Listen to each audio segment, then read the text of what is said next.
আজকের ঠিক আছে, আজকের অনুষ্ঠান পুরো মুদ্রাটা কিসের জন্য আন্দোলন করছেন কি? আজকে সারা ভারতবর্ষ জুড়েই সংযুক্ত কিষাণ মোর্চা এবং সমস্ত কেন্দ্রীয় ট্রেড ইউনিয়নগুলির যৌথভাবে তারা সিদ্ধান্ত নিয়েছেন যে সারা ভারতবর্ষব্যাপী কেন্দ্রীয় সরকারের নীতির বিরুদ্ধে বিক্ষোভ আন্দোলন হবে এবং সেই আন্দোলনের কর্মসূচি হিসেবে আজকে 9 ফেব্রুয়ারি সারা দেশেই এই ধরনের জেলায় এবং সমস্ত স্তরে আজকে এই সমাবেশ এবং বিক্ষোভ কর্মসূচি হচ্ছে। মূলত কেন্দ্রীয় সরকার যে নীতি নিয়েছে সেই নীতির ফলে আজকে শ্রমিক এবং কৃষক উভয় পক্ষেরই অবস্থা প্রায় জর্জরিত অবস্থা।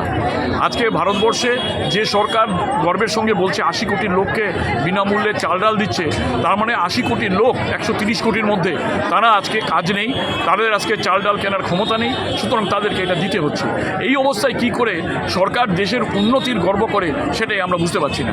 সেই সঙ্গে কৃষকরা গতকালকেও যে ব্যাপারটা হয়েছে যে হরিয়ানা পাঞ্জাবের সমস্ত কৃষকরা দিল্লির রাস্তা অবরোধ করেছিল, সেখানে কেন্দ্রীয় সরকারের মন্ত্রী গিয়ে বাধ্য হয়েছে আলোচনা করে তাদেরকে প্রতিশ্রুতি দিতে। সুতরাং চারদিকে এই শ্রমিক এবং কৃষকদের মিনিমাম সাপোর্ট প্রাইস যেটা দেওয়ার কথা আইনগতভাবে সেটা প্রতিশ্রুতি দিয়েছিলেন মোদী সরকার, সেটা দেননি। এবং শ্রমিকদের ক্ষেত্রে আজকে তাদের যে নিরাপত্তার জন্য যে ট্রেড ইউনিয়ন আইন ছিল সেটাকে পর্যন্ত আজকে ডাইলুট করে দেওয়া হয়েছে এবং অন্যান্য সমস্ত ক্ষেত্রে আজকে মিনিমাম ওয়েজেস যেটা হওয়া দরকার সেটা করছে না। আজকে শ্রমিকদের প্রকল্প ভিত্তিক কর্মচারীদের আজকে যদি দেখেন তাদেরকে সরকারি কর্মচারী স্বীকৃতি দেওয়া হচ্ছে না। আসামে মিড ডে মিল কর্মচারীদের বেতন মাত্র 1,500 টাকা, যা পৃথিবীর মধ্যে সর্বাপেক্ষা কম। আজকে এরা আন্দোলন করছেন। আজকে নির্মাণ শ্রমিকরা তাদের যে সামাজিক সুরক্ষাগুলো ছিল সেগুলো আজকে ডাইলুট হয়ে যাচ্ছে, সরকার সেগুলোকে দিচ্ছে না।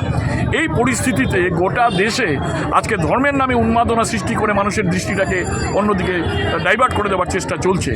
এই জায়গাটাকে প্রতিরোধ করার জন্যেই আজকে শ্রমিক এবং কৃষক ঐক্যবদ্ধ হয়েছে। রাজনীতিক ক্ষেত্রে যতই অদল বদল হোক না কেন, শ্রমিক এবং কৃষক আজকে এক মঞ্চে এসেছে সারা পৃথিবীর ইতিহাসে। এটা একটা উল্লেখযোগ্য ঘটনা এবং আগামী দিনে এরাই ভারতবর্ষের সমস্ত কিছু পরিবর্তনের সহায়ক হবে, এটাই আমরা বিশ্বাস করি। আমাদের এই আন্দোলন কর্মসূচির অংশ হিসাবে আগামী 15 তারিখে সারা ভারতবর্ষব্যাপী আহ্বান করা হয়েছে শিল্প ধর্মঘট, সেক্টর ওয়াইজ ধর্মঘট এবং গ্রামীণ ধর্মঘট। অর্থাৎ যতগুলো শিল্প আছে আমাদের দেশে সেই শিল্পের শ্রমিক কর্মচারীরা ধর্মঘটে যাবেন। গ্রামাঞ্চলে কৃষকরা যেখানে মহাজনী ব্যবস্থা আছে বা যেখানে বড় বড় ফার্ম হাউস আছে সেখানে সেই মালিকপক্ষের বিরুদ্ধে বা সরকারি নীতির বিরুদ্ধে তারা আন্দোলনে যাচ্ছেন। এবং অন্যান্য সমস্ত ক্ষেত্রে পরিবহন কর্মচারীরা যারা আছে তারাও সেদিন ধর্মঘটে যাচ্ছেন। সারা ভারতবর্ষে হচ্ছে 16 তারিখে। আসামের বিশেষ ক্ষেত্রে যেহেতু 16 তারিখ থেকে ম্যাট্রিক পরীক্ষা শুরু হবে, আমরা 15 তারিখের দিন ধার্য করেছি। সেদিন সারা আসামে এই ধর্মঘট, বিশেষ ক্ষেত্রভিত্তিক যে ধর্মঘট, সেই ধর্মঘট কর্মসূচিটা রূপায়িত হবে।